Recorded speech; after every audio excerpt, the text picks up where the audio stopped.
The Wedding Bab 20 Penulis Neng. Masa lalu. Harusnya menikah adalah bagian dari mimpi setiap orang.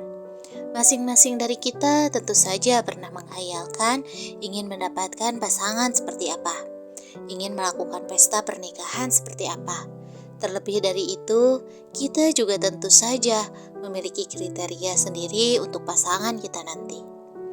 Namun, berbeda dengan Fauzan, tentu saja pria itu juga sudah memiliki kriteria sendiri untuk pasangannya sendiri.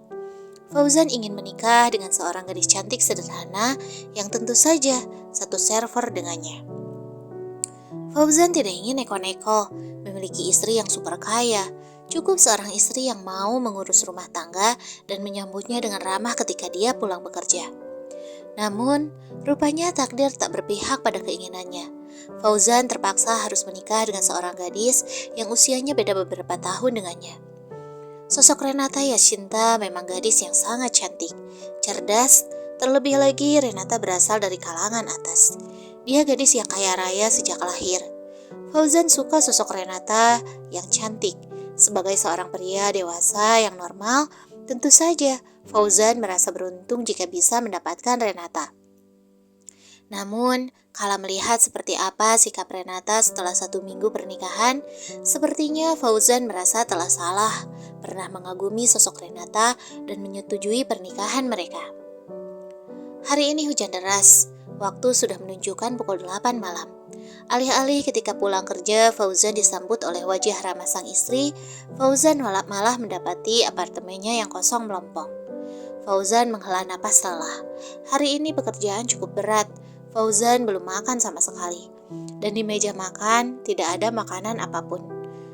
Sepertinya inilah alasan kenapa Fauzan memilih untuk hidup dengan gadis sederhana yang sepadan dengannya.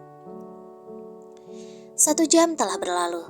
Fauzan sudah mandi dan memasak mie dicampur telur untuk mengganjal perutnya yang berisik minta diisi. Menghela napas lelah, Fauzan mencoba menghubungi nomor Renata. Jujur saja, pria itu merasa sangat khawatir pada sang istri. Merasa tanggung jawabnya begitu besar sebagai seorang suami. Meski selama ini Renata tidak pernah memperdulikan kehadirannya, Renata yang berwajah datar dan dingin semakin memperkuat dinding pertahanannya. "Kamu di mana sih?" Fauzan menggumam. Pria itu merasa kesal karena terus diabaikan. Waktu sudah menunjukkan pukul 10. Fauzan tak lagi bisa menunggu lebih lama lagi. Apalagi setelah mendengar informasi dari kantor jika Renata sudah pulang beberapa saat yang lalu. Hujan lumayan lebat di luaran sana. Fauzan kian cemas, apalagi sekarang tengah marak kejahatan di malam hari di tengah hiruk-pikuk ibu kota. Tidakkah itu berbahaya? Fauzan sudah menyambar jaket juga kunci motor dari atas nakas, berniat ingin menyusul sang istri segera. Namun baru saja tangannya mengamang ingin menggampai handle pintu, tiba-tiba saja pintu terbuka dari luar. Fauzan terkejut kalau melihat Renata yang tengah berdiri menggigil dengan baju basah kuyup. Bukankah Renata menggunakan mobil? Bagaimana bisa Renata pulang dalam keadaan basah seperti ini? "Kamu sudah pulang? Baru saja aku akan menjemputmu." "Tidak usah sok peduli, urisi saja urusanmu sendiri." Fauzan membolakkan matanya nyaris keluar dari tempatnya. Sedari tadi Fauzan merasa telah sia-sia. Pria itu telah khawatir dan cemas secara berlebihan, namun tidak satupun telepon atau chat Renata balas. Gadis itu masih abai, tidak menghargai Fauzan sebagai kepala rumah tangga. "Aku peduli padamu, kamu istriku sekarang." Fauzan menahan amarahnya. Pria itu merasa jika harga dirinya telah dilukai. Istrinya tidak menghargainya sama sekali.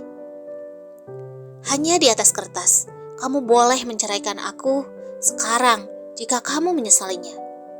Bagaikan ditusuk ribuan belati, Fauzan merasa sakit sekaligus kesal luar biasa. Bagaimana mungkin ada manusia yang mau mempermainkan pernikahan seperti Renata?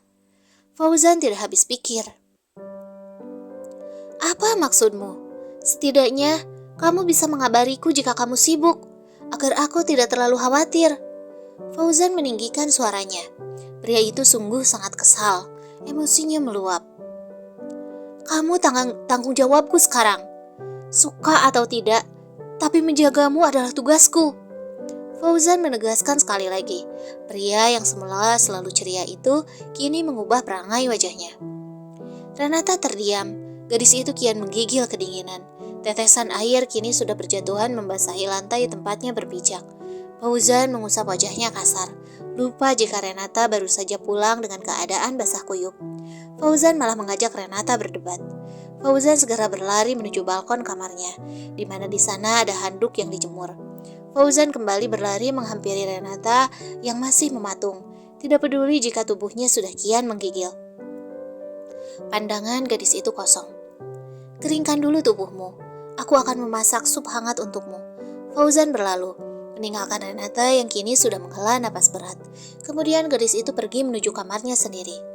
1 minggu menikah, mereka memutuskan untuk tinggal di apartemen Renata dan memilih untuk tidur di tempat tidur yang berbeda. Mereka merasa sangat asing satu sama lain, terlebih Renata yang masih saja menutup diri. Renata menatap pantulan tubuhnya di cermin. Wajahnya terlihat pucat pasi. Gadis itu menggigit bibirnya kuat. Aku tidak bisa jatuh cinta lagi pada pria manapun. Aku manusia yang jahat, gumamnya pelan. Lantas setelahnya, Renata memutuskan untuk masuk ke dalam kamar mandi. Panggilan lembut itu bagaikan alarm termerdu yang pernah Renata dengar. Gadis itu mengerjap, baru menyadari jika setelah selesai membersihkan diri, Renata tertidur di tepi ranjangnya, mengabaikan perintah Fauzan yang memintanya untuk segera datang ke dapur untuk makan sup hangat buatannya. Aku buatkan sup ayam untukmu. Ibu bilang, sup hangat baik untuk orang yang tengah kedinginan. Fauzan menyimpan baki berisi makanan di atas nakas setelah melihat Renata mengerjapkan matanya berulang kali. Aku sengaja membuatnya khusus untukmu. Fauzan tersenyum. Sepertinya Fauzan sudah melupakan rasa kesalnya untuk Renata tadi. Aku akan memakannya nanti.